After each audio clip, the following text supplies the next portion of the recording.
et qu'il cherche à satisfaire, il n'y arrive pas, alors là, la naissance de ces aberrations.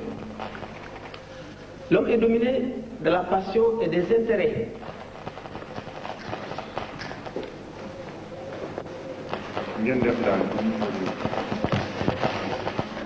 Et chacun est la seule religion qui convient à l'homme à son heure. Comme on a l'habitude de le dire, comme les trois étapes de l'enseignement se succèdent, l'enseignement élémentaire, puis secondaire, ensuite supérieur, quand l'homme a atteint sa maturité sur terre. La non-violence donc et la paix sont deux éléments réunis en un seul.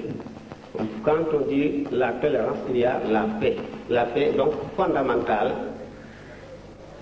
L'islam est venu pour établir la paix ici-bas et à l'au-delà. Le premier verset révélé au prophète Mohammed est son propos très haut. Iqra bismi rabbika allazi khalaq. Lis, mais au nom de ton Seigneur qui a créé. Lis veut dire, Iqra veut dire, lis, agis, étudie, et tout ce que l'homme fait sur terre, l'homme doit le faire au nom de son Seigneur. En ce moment-là, la science apprise au nom du Seigneur est tout à fait paix. Donc, il rend les plus grands services à l'homme et puis il évite tous les inconvénients.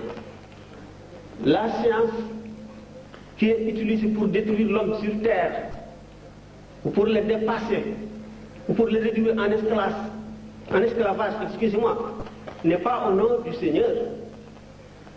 Donc, ce que le Seigneur nous enseigne vient pour le bien de l'homme sur terre et non pour le mal.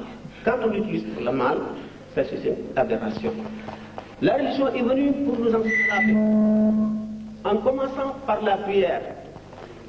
Avec la prière, comme l'homme signe un contrat avec Dieu, il se dirige vers un moyen déterminé, il oublie tout, tous les intérêts, toutes les passions, il oublie tout devant Dieu. Il sent la grandeur écrasante de Dieu